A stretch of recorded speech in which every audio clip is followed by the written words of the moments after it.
All right, everyone. Here with head coach Luke Walton. We'll start with James Ham. Hey, Luke, now that we have confirmation that you're back for another season, just what do you want to accomplish this summer? What do you want to accomplish next season with this team? And how happy are you that you're going to get that opportunity to go into your third season? Yeah, this offseason, like I've been saying the last few days, this offseason is huge for us. We're very excited about the progress that a lot of players made this year in different stretches of the season, as far as the way we played as a team, is something to really use to motivate us to take that next step. And that next step has to happen this off season. So, what I mean by that is we can't wait until the season comes around to start finding our rhythm again. We need to be in the gym, in the weight room, working on concepts, offensive concepts, defensive concepts. And I think we have a group that will. I really, I love, the work ethic of these guys and the fact that they want to win. And, it's already, 2 days and, Tyrese has been in this gym both days in the weight room, on the court shooting. Harrison was in here yesterday. Maybe he beat me in today. I don't know. But, we have guys that are already talking about, look, we're prepping for next season now. So, it's the culture you want to see. It's the type of work you want to see. James, it's going to be a huge offseason for us. And Luke, almost to a man, all of your players that we've talked to so far pretty much have backed you 100%. Just what does that say about the relationships that you've developed with them and also the culture that you're building there in Sacramento? Well, it's a culture of togetherness. We have each other's back. Nobody gets all the credit. Nobody gets all the blame. We're in it together. And together, we're gonna start winning again. I know that takes time and so you want it right away, but it's just, sometimes it happens faster than others, but if you have a group of guys that are on the same page and working together, it's gonna happen. So, I love hearing that. I expect to hear that, whether not just about me, but about each other too. That's important to us as a group. So, like I said, the culture is working. The habits are being built, and now it's about continuing on that path to where that starts leading to more wins, and then that leads us into a chance to get into the playoffs. Sean Cunningham. Hey, Luke. I was just wondering, I know these are private conversations that you have both with the front offices and the players as these exit interviews and such, but I'm just wondering from each individual, like from players in the front office, maybe you can shed light on just what encouraged you most about those discussions that you have as it pertains to the future here. The thing that's encouraged me the most is everyone is ready to take that next step. You can feel it. From the conversations and what we need to work on, the awareness of what we're bad at and where as a group we can make strides. Like that's all there, and everybody's committed to it. And that's exciting because when a group is together and working towards one goal, great things can happen. So it's like we're all there. I know people are going their separate ways. We're going to be in constant communication with them. Coaches are going to be flying all over the country for guys who are out of town. And then we got a good amount of guys that will be in town working. So it's like I said, it's exciting. We have a lot of work to do. We got a long way to go. But I believe we're on our way. And then as you look for yourself, 2 years here now, and obviously having the ability of hindsight and things of that nature, just as you kind of move forward, what's maybe a resource or I don't know if it's the right word there, but what do you need for yourself and your staff to kind of take you guys to that next level? Well, I think the most important thing is we continue to be consistent. I've talked to my staff about things where we can get better at as a group. I'm not going to, that to me is more from a personal staff meeting room where, I'll individually meet with all my staff as this, off season goes. But we've already done one full staff meeting. We'll do another. We have another one on the books tomorrow. And yeah, there's things as a staff we can definitely do better, and we're gonna address those and work on those and come back better ourselves. Marshall Harris. Hey, Luke, I'm just curious because obviously you've been coaching for a while now. Whether it's your experience, I guess, most successful experience with the Warriors and the Lakers, and now here, just has anything majorly changed? Just your maybe not philosophy, but the way you go about your business based on the varying degrees of success that you've had? I missed the first part, Marshall. What's the I was just asking about, because of your coaching experience and having different degrees and levels of success, depending on where you've been, whether it's the Warriors, the Lakers, and here, has there been anything major change? Maybe philosophically, but maybe not philosophically, just in the way you go about your business in your learning curve as a head coach? Yeah, absolutely. You if you're not learning from your experiences, then you're wasting opportunities. And I think one of the big things I've really experienced and felt is the difference between coaching and playing on different caliber teams now, and where we are along that path and what's most important. And for me right now, what's most important for our group is habits, behavior, work ethic, togetherness. And I felt like we made a lot of progress with those things as the season continued to go on. And when that becomes just part of how you perform every night, then start to put more focus on the nuances of the game, the details, the counters to what we're trying to do offensively if they're taking something away. But until you have a group that's trying to get into that playoff race, until you establish some of those core basic ideas, a lot of the higher level schemes and play calling, that's not as important as it is for some of those top level teams.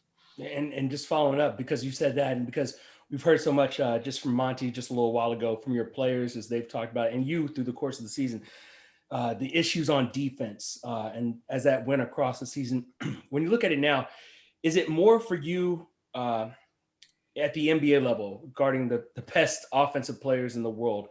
Is it more of a habit thing, an effort thing, or a scheme? I mean, what do you look at as being the main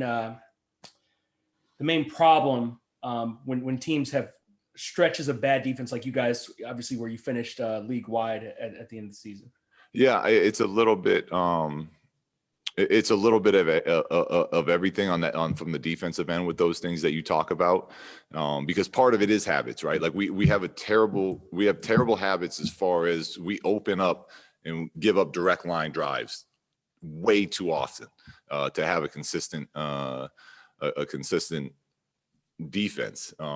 So that's a habit. Now, some of those times that's a bad habit from one player, but from another player, it might be an effort thing because they have a better habit with that. The schemes are normally what I found is like, if you have the right habits and you're playing with the right effort, the scheme is going to be good enough. And, sometimes at this league, you play great defense and offenses are still going to score on you. But we have to, what we have to do is be able to guard the ball better and protect the rim better. And those are two things that when we did that well, we won games and our defensive numbers weren't awful. When we didn't do those things, unless we were going to score 130 night, we weren't really giving ourselves a chance to win. So, on ball defense and protecting our rim are two things that our players know are going to be really big. And it's tougher to work on defense in the offseason, but you can work on it. You can watch film, you can get stronger.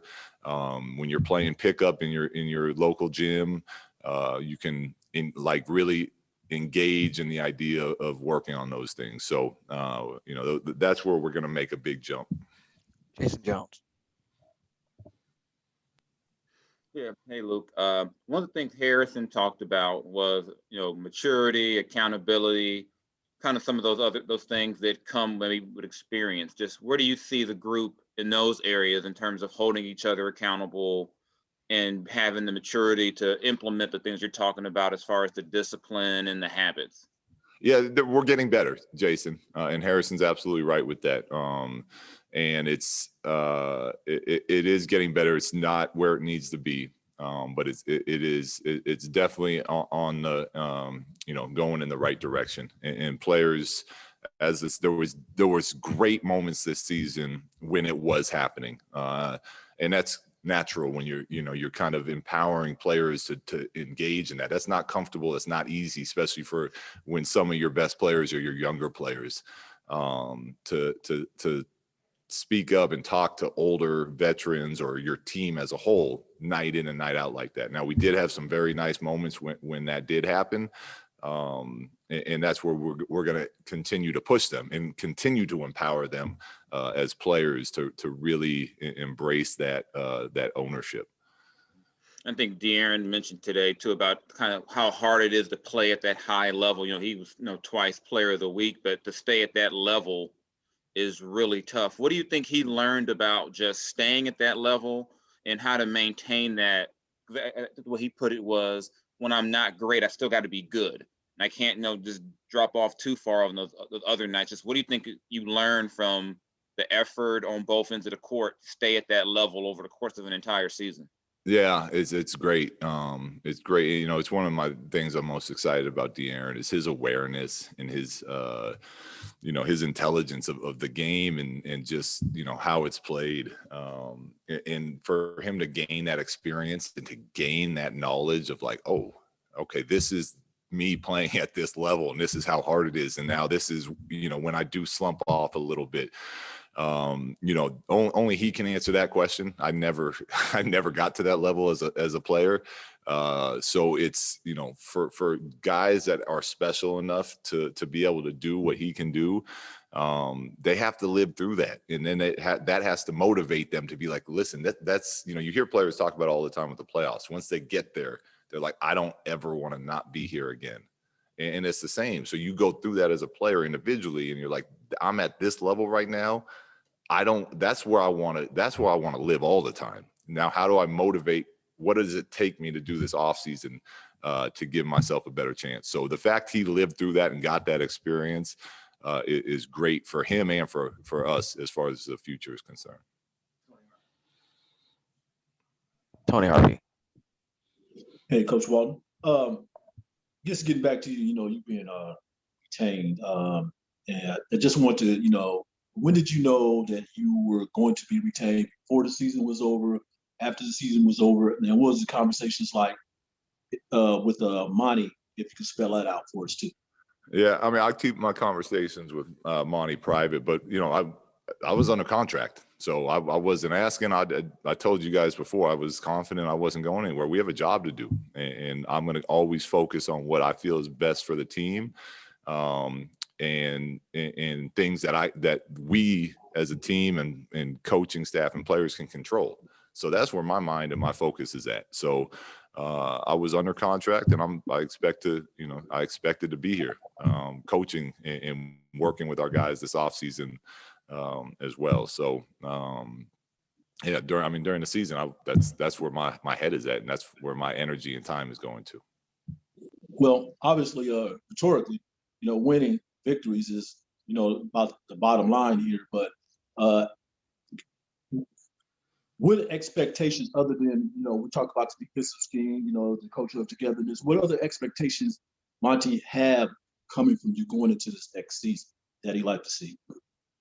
Going into next season, the expectations, look, we know what the drought has been, and we know what our goal is going to be going into the season, and that's to make the playoffs. And now that's where it's, I'll bring it up now. It's, the off season is good to have these bigger goals out there. But it's like I said all the time during the season, how do you achieve the bigger goals? You have smaller goals and you work on those every single day. And that's where you keep your focus at.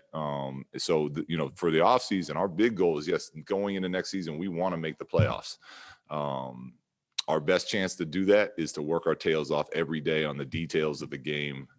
This offseason is to watch the playoffs, to watch these teams, what they're doing, the anger of losing, not being part of this.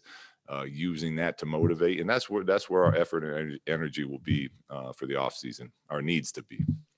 This makes sense. Hey, what's up, Luke? Obviously, it can be challenging when the person who hired you is no longer here, but you've had some time to work with Monty now. What has that relationship been like working with him, and how has that evolved since he first arrived?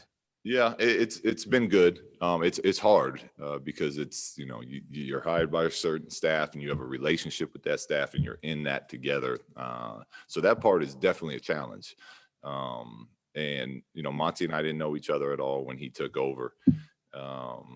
And like any relationship, your trust is earned and built. And so it took us both actively engaging each other, talking every day on the phone if we're on the road, meeting in person.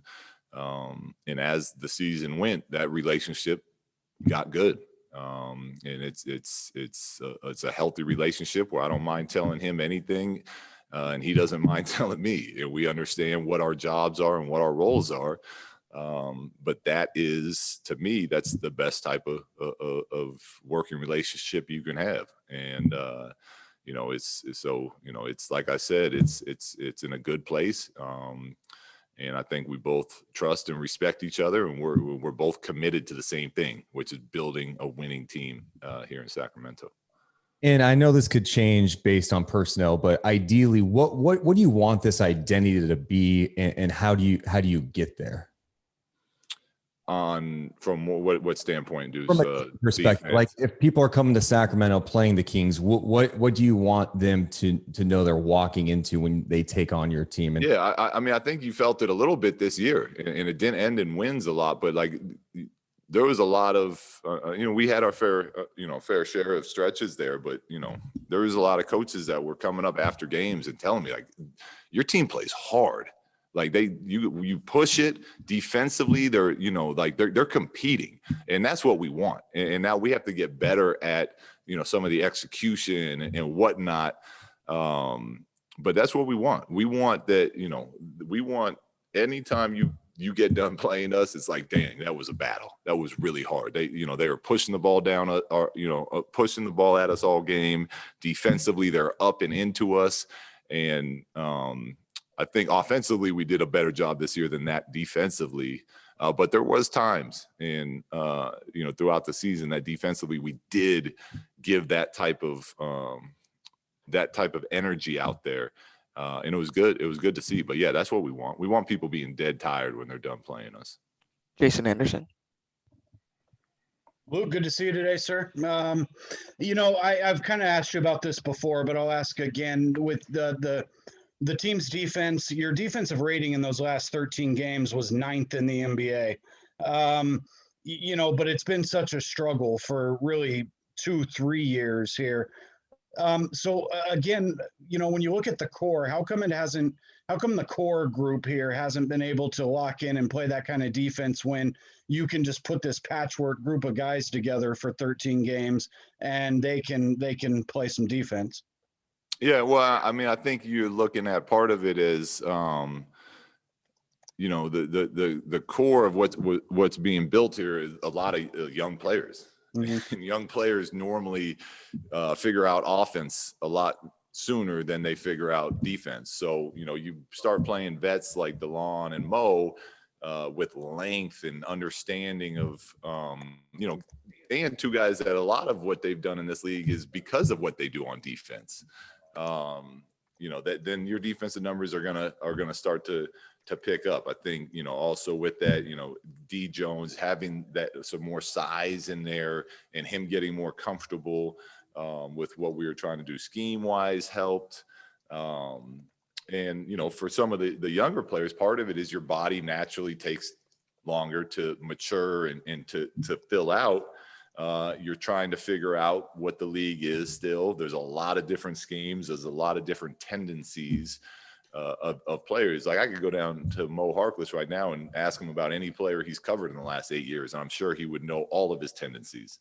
With young players, you might know some of the kids you played against in college, and that's about it. So some of it just, Jason, comes with time and strength and understanding on that end. Was it just sort of personnel that allowed you to kind of pressure the ball more late in the season? It seems like we saw more of that late, and Yeah. it worked for you. No, honestly, I thought we did a better job of it. We had a meeting in Utah, and we lost the game, but we came out really, and we took the coaches out, and the players kind of did their thing, and watched our previous game together. I thought that was kind of a big step for us, because it was players only talking about what we need to do, what they need to do better, as far as on the defensive end. And we came out and got off to a really good start in that Utah game. I think we were up 10 or 13 early in Utah. And I thought like that was a good point, a step for our group. And that's when we were still healthy, and we were still playing those same guys. So, from there was some nice moments, some bad moments, but I really think like that's where we started getting into the ball more effectively, more of the time. And that's a big point for us going into next season, is our pickup point and constantly being up into the ball on defense, Jason. Just a few more. We'll go to Jim Conlon, RCB Sport Ireland. Hi, Luke. I suppose the NBA draft last year was very kind to the Sacramento Kings. You got, in a number 11 pick, you got a top 5 player, really, in Tyrese Halliburton, who should have gone an awful lot higher. How important is going to be the draft this year in terms of that? And is it more, you're looking for a more center, a big man? Because you have Buddy, you have Tyrese, you have Fox in the backcourt. Are you looking for a potential Jamal Wiseman or someone like that in this year's NBA draft? Yeah, I mean, you're right. Where this, the draft is big for us. It's a big part of, for us building. You look at the guys, from De'Aaron and Tyrese, and what it can mean when you draft those guys. And what I can tell you is I don't know where we're picking. I don't know who's going to be available, and that Monty and his crew got it right for sure last year. And I have all the faith in them in the world. When we start to get to where we're at and what players are available, I always give my opinion as, what I think the type of person we need, but they've been watching these guys all year. The scouts have. So we let them do their job, and we trust they'll do it well. And that's up to the front office and the scouts to make that pick.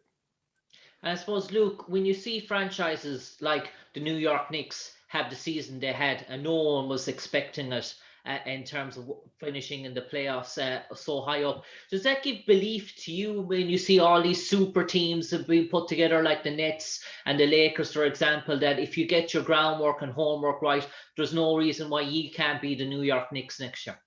Yeah, I mean, look, it's basketball, and everyone that plays in the league is good. Now, there's some teams that have multiple stars that it's going to be a lot smoother for them to get there. But yeah, I mean, it's why you go out and you play the games. It's the Knicks are a great example of what can happen. When you're playing as a team and with a purpose, and so I think that's a great example of where teams can go without multiple superstars and still have success. And I think that's what we're building here, and we're the path that we're trying to get on as a group. Matt George. Hey, Luke, a couple things. First off, I was hoping for some clarification. You mentioned the goal being to make the playoffs next year. Is that by any means necessary, including the play-in, or is that like shooting for seeds 8 through 6, or does it matter? Yeah, we want to be part of the postseason. I'm not. If we're in 9 or 10, I'm not going to sit here and be disappointed. Like, our goal is to be playing meaningful games. I mean, all games are meaningful, but in part of the postseason, which is yes, the play-in as well. And then one of the things you've talked a lot about, I know you mentioned defense is tough to work on during the offseason, but you've brought up physicality at many times this season. Is that something that is possible to work on during the offseason? Is it more of a mental thing? Is it a weight room thing? How do you work on improving physicality during an offseason? Yeah, there's different ways. Weight room is a big one. sign up, take some boxing classes. I've seen players and teammates do that. You can do, there's mental training you can do where, there's lots of apps out there. So there's different ways to train and to get bigger, to get stronger, to feel the contact. There's different ways to improve on that. All right, just a couple more. Scott Marsh. Coach, just wanted to follow up with Rashawn. Obviously, you had a lot of confidence in him when he came to the team, putting him into the starting lineup, and he earned it because he had 2 really good seasons here. I know it might be a little bit more for Monty, but I just wanted to get your perspective in terms of the priority and importance of bringing Rashawn back. Yeah, I love Rashawn, and you're absolutely right. He earned it, and he's had a really nice 2-year stretch here with us. Especially if you look into those close games, what he does for us, whether it's offensive rebounds or switching on to big time players and getting stops for us. He's been great. So that's definitely a front office question. But Monty knows I can tell you I feel very strongly about Rashawn and what he means to our team. But they're clear they got more than they have a lot they're looking at number wise and all of that. So I give them my opinions. They make the decisions. Crystal Saltis. Hello, Coach. How are you? Good. Great. I would like to ask you, speaking about the potential and the progress of that team during the second half of the season, especially, what is the biggest takeaway for you, and what would you like to build on that? Well, we want to build everything. We want to. You talk about the consistency a lot. I think Jason touched on it with De'Aaron. Like we want to be good, and then when we're having off nights, we don't want to drop down that low. Like we have to be more consistent of a team. And how do you do that? We get better at rebounding. We get better at guarding the ball. We get better at defending without fouling, so that there's not just these waves that we're going through. But yeah, we'll look at everything again this summer. We'll go through all the tape again, and then we'll really continue to hone in on like what's most important to our team, what are we best at, and where do we go into next season, and that's kind of where we're at right now. And also, is there any specific moment or any specific reaction that made you said that this team have got it, or the future is bright for that group? Yeah, there's a lot of examples, and I've given them, this De'Aaron and the winning Western Conference Player of the Year of the Western Conference Player of the Week twice this season. I mean, that's not easy to do that in the West. I mean, the West has got all NBA everywhere, and all like for him to do that twice is really exciting. The play of Tyrese, a rookie that had a week of prep, going into his first season, and what he did, the type of season Harrison Barnes was putting together, watching Buddy play make and get 7-8 assists multiple times down the final stretch of the season as other guys were going out. Marvin before he got hurt in that Charlotte game and the progress he was making. Like these are all things to me as a coach I'm very excited about, and are great to build around. Thank you, Coach.